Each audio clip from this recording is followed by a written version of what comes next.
O calo apertou de vez no São Paulo e o clube mudou todas as suas prioridades nesta reta final de Brasileirão.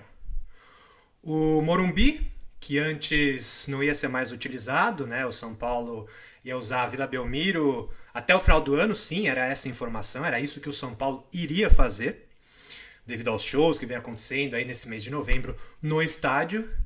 E os jovens da base de Cotia, né, os garotos do Sub-20, também não seriam utilizados nessa reta final. O próprio Crespo falou isso, numa declaração até um pouco estranha, né, que o São Paulo iria priorizar o Sub-20 e não tirar as joias lá do técnico Alan Barcelos para compor o time profissional. Mas mudou tudo, né? Nada como uma grande crise, cada vez mais escancarada pela incompetência dessa diretoria, capitaneada, claro, pelo querido presidente Júlio Casares, para fazer as coisas mudarem de status. Pressão da torcida, pressão da imprensa, pressão interna, para que as coisas começassem a mudar. Pelo menos nesse último mês, nem isso, né? Já estamos aí no final de novembro, estou gravando esse vídeo já na quinta-feira, dia de clássico, dia de majestoso, mas com 12 desfalques, Lucas, Oscar, Caleri, enfim, todos aqueles que vocês já sabem, o São Paulo não tem nem quem escalar. Não tem, talvez, 18 jogadores para levar ali pro jogo, se não apelasse, como fez, e como é o correto de fazer, para a categoria de base, para o time sub-20. Que sim, apesar de ter perdido suas principais estrelas do ano passado, né, Rian, Lucas Ferreira, Matheus Alves, próprio Mike, ainda faz boas campanhas, chegou na final do Paulistão, se classificou nessa quarta-feira para semifinais da Copa do Brasil Sub-20. Enfim, é um time sempre muito forte, muito competente, também muito graças ao técnico Alan Barcelos, que faz um baita de um trabalho lá. Mas o São Paulo teve que recuar das suas ações. Vamos falar sobre isso e muito mais logo depois da vinheta.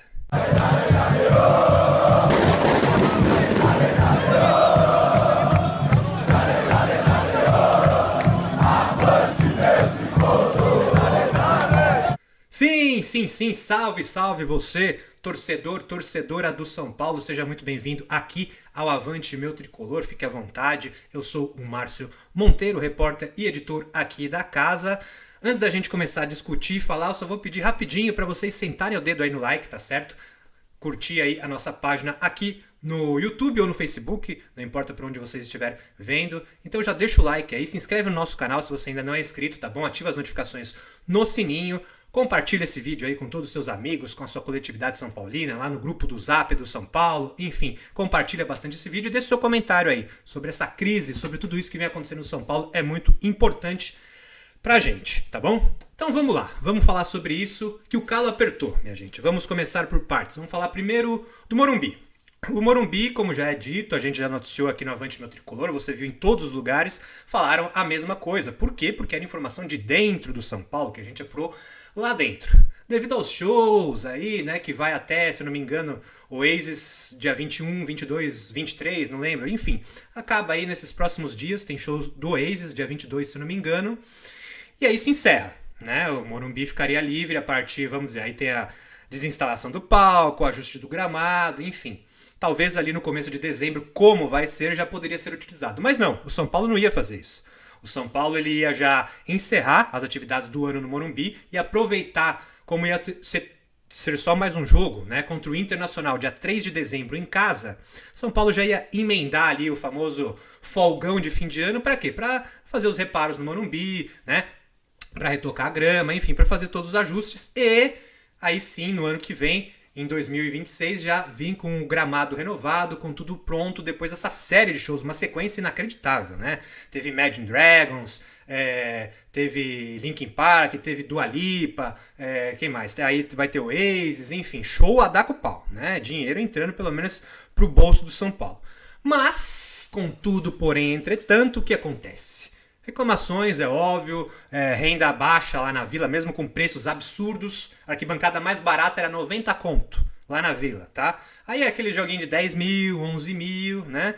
Enfim, reclamação daqui, dali, o São Paulo brigando ainda, por incrível que pareça, né? O São Paulo tá brigando, para vocês verem como o nível do futebol brasileiro é fraco. O São Paulo decadente, o São Paulo requenguela, o São Paulo aos trancos e barrancos, a gente pode falar isso, são 12 desfalques, não se esqueça disso. Só agora, contra o Corinthians, já foi 11, já foi 10, enfim, recordes, batendo recordes atrás de recordes, né? De desfalques. Então o São Paulo cambaleando ainda está brigando por uma vaga na Libertadores. Isso, claro, também graças ao G6 que já virou G7 e o G7 que pode virar G8, né? Você sabe, o G6 é o grupo dos 6 melhores brasileiros no Brasileirão, né? Brasileiros no Brasileirão é uma redundância sensacional. Clubes no Brasileirão que vão para a Libertadores. Os 4 primeiros com vaga direta, o 5º e o 6º colocado para pré-Libertadores. Como Palmeiras e Flamengo, esses malditos, já estão na final da Libertadores, abre-se uma vaga via Brasileirão. Foi pro G7, né? E aí, o campeão da Copa do Brasil, que pode muito bem ser o Cruzeiro ou o Fluminense, estão nas semifinais, que estão acima do São Paulo, estão ali no G7. Tá rolando rodada agora, eu não fui olhar a tabela, tá? Eu vi que o Fluminense estava ganhando do Flamengo, enfim, o Fluminense está lá em cima, o Cruzeiro também. Então, se um desses dois for campeão da Copa do Brasil, vai se abrir mais uma vaga, o G8. E é aí que o São Paulo entra, né? São Paulo, mais uma vez, assim como no ano passado, que terminou em sexto, mas acabou indo para a fase de grupos graças a essa ampliação do G6 também, pode de novo conseguir uma vaga na Libertadores. Pra quê? Eu não sei, né, gente? É só pra dinheiro mesmo, porque você sabe, não tem a menor condição de ganhar, ser campeão. Vai ser papelão, vai ser vexame igual esse ano. Não adianta falar, não, mas o ano que vem, o Lucas, o Oscar, o Caleri. Quem garante que eles vão jogar o ano que vem? Quem garante que não vão se machucar? Quem garante que o Oscar vai voltar a atuar? Ninguém garante. Teve entrevista do Rui Costa, né, diretor executivo do futebol do São Paulo nessa quarta-feira. Você acompanhou, tem milhares de cortes aqui, tem tudo no YouTube. Aqui tem entrevista coletiva completa aqui no nosso canal do YouTube, se você quiser assistir. Ele falou sobre o Oscar, não garantiu nada, né? Falou que eles primeiro primam pelo Oscar ser humano, para ele voltar a ser um bom pai, né? Um cara de saúde. Então, assim, o São Paulo ele vai para a Libertadores mais para tentar não ser uma lástima, né? Um fracasso total. E aí, devido a tudo isso, a essas pressões todas, vamos voltar com o Morumbi. Vamos trazer o Morumbi para esse último jogo aí contra o Inter, né? Que é a penúltima rodada, 37ª, depois só vai ter o Vitória. São Paulo, se eu não me engano, aqui tem Corinthians, tem Fluminense, tem Juventude, tem Inter e tem Vitória. Acho que são esses 5 jogos que restam para o São Paulo, né? E aí, o que aconteceu? Foi ontem, na quarta-feira, exatamente, na quarta-feira, na terça-feira, perdão. Eu já estou gravando esse vídeo de quarta para quinta, estou aqui na madrugada, aqui os vizinhos. Perdão, vizinho, daqui a pouco a gente desliga aqui, tô passando informações aqui para os nossos queridos Avante Lovers, né? Então, na terça-feira, a CBF divulgou lá, como é costumeiramente, já no início da noite, né? Os detalhes da rodada 37 e 38. Porque eles fazem a tabela, depois eles vão detalhando. Esse jogo vai ser tal dia, esse jogo vai ser tal dia, tal horário. Então, a CBF detalhou e colocou lá no site, pegando até muitos colegas jornalistas desprevenidos, que São Paulo Internacional seria na Vila Belmiro. Muitos apressadinhos colegas já foram lá escrever que o São Paulo iria jogar a última rodada na Vila Belmiro, mas não. A gente do Avante Meu Tricolor, assim como outros colegas jornalistas, também foram apurar. Vai ser mesmo na Vila Belmiro? Porque era periclitante esse assunto, né? Porque tinha essa discussão ainda. Não, o São Paulo falava que ia tentar fazer o jogo ser no Morumbi.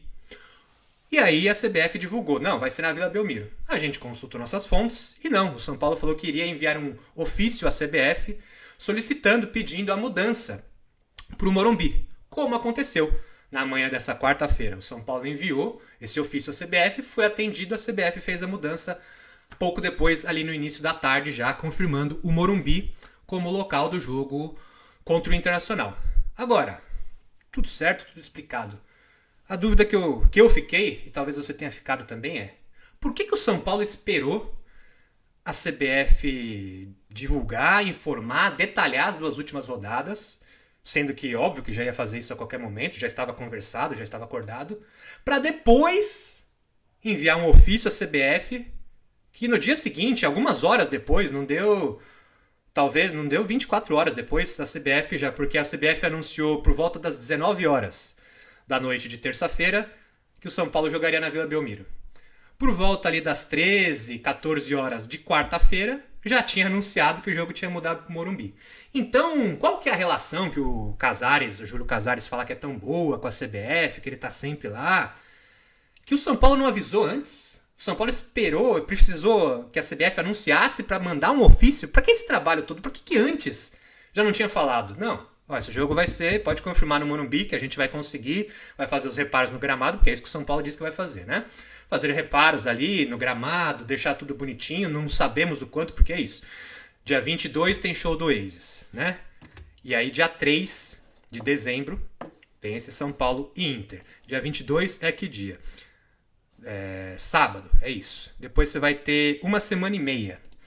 Em uma semana e meia, então, o São Paulo consegue tirar o palco, fazer as melhorias todas, porque não foi só um show, nem 2. Foram mais de 6, 7, se eu não me engano. 7 shows em sequência, com gente pisando, com os famosos adversários arrancando grama. Quem já foi em show sabe. O cara vai lá, ele tira o tapume pra prejudicar. Eu já vi. Ninguém me contou, eu já vi. Cara ir lá, arrancar o tapume e arrancar grama. Esse time aqui, vou destruir esse estádio. Fazem isso. Então, são milhares e milhares de pessoas que passaram por ali, algumas dezenas que talvez tenham arrancado o gramado, e o São Paulo vai ter essa uma semana e meia para correr e deixar o Morumbi impecável para o jogo contra o Inter, né? Enfim, como eu disse, o calo apertou, mudou as prioridades, teve essa, como eu disse, ficou muito estranho. Esperou a CBF anunciar para enviar um ofício para fazer a mudança? O que foi isso? Para aparecer pro torcedor? Nós pedimos a mudança. Não entendi, não deu muito para entender, né? Enfim, mais uma coisa que a gente não entende do nosso querido e tão combalido e tão surrado e esmurrado São Paulo, né? Enfim, esse é o tema do Morumbi que eu trouxe aqui para vocês, que o São Paulo teve que mudar a sua prioridade, que a prioridade não era essa. Os Casares gostam de falar que a prioridade é o futebol, mas não era. Os jogos iam ser na Vila Belmiro até o final do ano.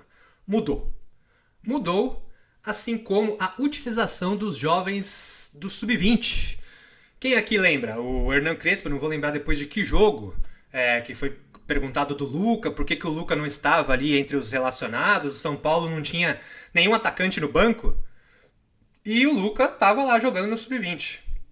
Crespo foi perguntado, e na toda a sua sinceridade que ele vem sendo habitual nas últimas coletivas, estou gostando bastante desse sincericídio do Crespo, ele falou, nós não vamos prejudicar o time Sub-20, que está nas finais do Paulistão Sub-20. Então, claro, estava lá jogando com o Santos, ia jogar com o Santos e acabou levando uma sapecada na final, né? Abriu 3-0, tomou um empate de 3-3 e perdeu nos pênaltis. E aí o Crespo disse, o Luca tá lá, o fulano tá lá, o Paulinho tá lá, porque a gente não quer prejudicar o time Sub-20, que está em meio às finais do Paulistão e também está em decisões da Copa do Brasil, né? O time estava ali, tinha Grêmio antes, depois pegou o Fortaleza, agora acabou se classificando, mas com muitos desfalques. Mudou tudo. Por quê? Porque não tinha mais jogador. Acabou esse discursinho do Crespo, que com certeza partiu da diretoria, vamos priorizar os jovens, deixa os jovens jogarem, que não sei o quê, que é importante o título Sub-20, o título paulista Sub-20, né? Mas aí o Crespo não teve o que fazer.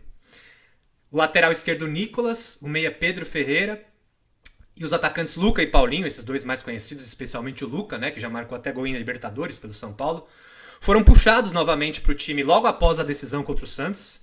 Foram, sim, priorizados até a decisão contra o Santos, que foi nesse último final de semana, né? Depois disso, já se representaram no CT da Barra Funda e devem ficar com o São Paulo, com o elenco profissional, até o final do ano. Porque são milhares de lesões, né, que não voltam mais, você sabe. O Calleri, ele já tá treinando, ele até poderia retornar, tá, nesse final de ano. A gente já trouxe essa informação, mas ele ainda o São Paulo não vê essa necessidade de, às vezes, adiantar ali um retorno do Calleri e, imagina, estragar de novo. Então o São Paulo vai deixar ele treinando para fazer uma pré-temporada 2026 voando, tinindo, que eu até concordo, né? Deu azar, meu amigo, vai de Paulinho mesmo. Então você não tem Calleri, André Silva não volta esse ano, Rian Francisco não volta esse ano, Enzo Dias não volta esse ano, Lucas não volta esse ano, Oscar não volta esse ano e talvez nunca mais, né? A gente tem que ver o futuro do Oscar e aí vai ser a decisão dele com o São Paulo, com os médicos, com os familiares dele, ninguém aqui tá julgando. Quem mais? Tem uma porrada, o Arboleda se machucou, Rodriguinho tava voltando de lesão, aí hoje, informação também nessa quarta-feira, pegou bronquite, também não vai pro clássico, enfim, todas aquelas lesões são 12 no total, fora os 3 gringos convocados, que também não sabe se vão jogar nesse clássico ou não, Ferrarese, Bobadilha e Tapia. Os 3 jogaram por suas seleções, né, do Chile, Venezuela e Paraguai, inclusive com certo destaque. Tapia fez gol, Bobadilla fez gol, Ferrarese foi titular nos 2 jogos e foi capitão, enfim. Mas retornam, devem estar retornando agora. A previsão era de que o Ferrarese ia chegar no início da noite, de quarta-feira, e Bobadilla e Tapia na madrugada, já de quinta-feira. E aí, na quinta-feira, no dia do jogo, eles vão ser avaliados, como é que estão as condições físicas de cada um, a minutagem ali, para ver se algum deles vai para o jogo, vai para ser titular ou não, vai ser banco de reserva. O Ferrarese muito provavelmente vai ficar no banco, né? Deve ser formada a zaga ali com... Tá aqui o campinho. Tolói, Alan Franco e Sabino, né? Enfim, o Ferrarese ele deve ser mesmo reserva. E aí Tapia e Bobadilla, né? Também tem expectativa. O Bobadilla normalmente vem sendo titular, o Tapia vem sendo titular. Mas será que eles vão ter condições de jogo? Isso o São Paulo vai avaliar apenas na quinta-feira, né? No dia do jogo mesmo ali, quem tem condição, quem não tem. Enfim, eu acho difícil, até pelo que o Crespo vem fazendo, quando eles retornam muito em cima, difícil ir pro time titular. Só que o São Paulo, especialmente no ataque, não tem muitas opções. Provavelmente o Ferreirinha vai atuar como ala esquerda novamente. E aí na frente você teria Luciano e Rigoni. Só. Se você não tiver o Tapia, porque tá todo mundo machucado, né? E aí o que foi? Trouxe Luca, trouxe Paulinho, trouxe a molecada da base porque precisa. Então o São Paulo viu que estava fazendo uma grande cagada, a verdade é essa. Você não pode, você tá priorizando o título paulista do Sub-20 do que o seu profissional que tá brigando por uma vaga na Libertadores. Qual que é a importância do título paulista sub-20? Quem aí sai na rua para comemorar um título paulista sub-20? Ah, legal. Mas qual que é a função da base? Para que a base tá lá? Não é para formar jogadores pro time profissional? E se você precisa, você pega. Não importa se tem 16, 17 anos, como o próprio Breno já atuou em treino, só em treino, né? Ele tem 16 anos, é do time do sub-17 ainda. Atuou já com o Crespo, você viu aqui, a gente trouxe imagens, ganhou dicas do Crespo. Então o São Paulo, ele viu a besteira que fez e corrigiu na emergência, como sempre, como vem sempre fazendo esse ano. Ah, na emergência, por que o Lucas Ferreira, Matheus Alves, o próprio Lucas jogaram lá no começo do ano com o Zubeldia? Porque estava todo mundo estourado. Porque Lucas machucou, Oscar machucou, Caleri machucou e novamente o São Paulo apela para a base, mudou sua trajetória, mudou sua rota, mudou seu discurso. Porque tá ferrado e mais um pouco. O São Paulo não tem o que fazer, não tem jogadores de linha. Você tem lá os goleiros, até goleiro se machuca, né? O próprio Leandro tá voltando agora. Mas aí o São Paulo mais uma vez mudou sua trajetória. Então agora, na Copa do Brasil, o São Paulo se classificou a duras penas, ganhou o primeiro jogo do Fortaleza lá no Ceará por 2-0. E aí jogou nessa quarta-feira em Cotia, que aconteceu, perdeu de 1-0. Claro, um time totalmente reformulado, desestruturado. Sem Lucas, sem Paulinho, sem Nicolas e sem o Pedro Ferreira. Como eu falei, esses 4 são titulares do time sub-20. Ele perdeu quase que a metade do time de linha ali, o Alan Barcelos, mas segurou ali a vantagem e se classificou. Mas é assim que tem que ser. A base, infelizmente, é pra isso, gente. E mesmo assim o São Paulo está na semifinal da Copa do Brasil sub-20. Está lá entre os 4 melhores times, né? Vai buscar o bicampeonato. Você lembra que o ano passado o São Paulo ganhou do Palmeiras na final. Então o São Paulo busca esse bicampeonato. Mas a prioridade é e sempre será o time profissional do São Paulo. Quem treina na Barra Funda, né? Então o São Paulo, a tempo, na necessidade, como eu disse, no aperto, quando o calo machuca ali, não tem o que fazer, o que a gente faz? Traz o Morumbi de volta. Ah, mas não dá tempo. Não, se vira aí, faz esse gramado dar certo. Ah, e o que agora? Os jovens? Ah, jovens da base, traz pra cá. Não, mas vai desestabilizar o time lá, não importa, tem que trazer. Aí o São Paulo vai sempre assim, né? Ah, arrebentou aqui, vamos remendar aqui. Agora arrebentou aqui, não, tira daqui, remenda aqui. Ah, mas e agora daqui? Agora você tira de lá. E a remenda daqui, é o que a gente fala. São Paulo tá vendendo o almoço pra pagar a janta. Foi assim o ano inteiro.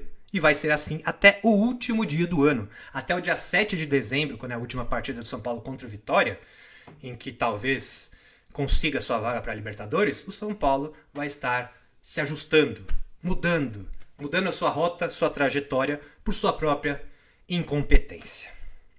Certo, rapaziada? Então, se você está vendo esse vídeo ainda nessa quinta-feira, dia 20, dia de clássico, o São Paulo pega o Corinthians nessa quarta-feira, 19h30, parada duríssima, né? Precisa dos 3 pontos para continuar sonhando ali com essa vaga para Libertadores de 2026 e vamos ver o que acontece. Vai ter cheio de remendo esse time, vai ter cheio de moleque no banco, mas é acreditar que o São Paulo vai pra cima, mesmo lá na arena dos caras, na arena de Itaquera, onde o São Paulo só ganhou uma vez, tem que ir pra cima, tem que acreditar, é o que nos resta a nós, torcedores. Além de jornalista, também faço às vezes o papel de torcedor do São Paulo, né? Mas é isso, rapaziada. Vamos já finalizando aqui, vamos se preparando para esse clássico que se aproxima, tá certo? Deixa o dedo, senta o dedo aí nesse like, dá muito like aí na gente, tá bom? Para o YouTube cada vez recomendar mais aqui a nossa página. Se inscreve aí no nosso canal se ainda não é inscrito. Curte aqui, compartilha esse vídeo, deixa o seu comentário. Se você puder ajudar um pouquinho mais, também faz o Pix, tá certo? Vire membro aqui do nosso canal e continue espalhando aqui a palavra do Avante Meu Tricolor, tá bom? Um grande abraço e até a próxima.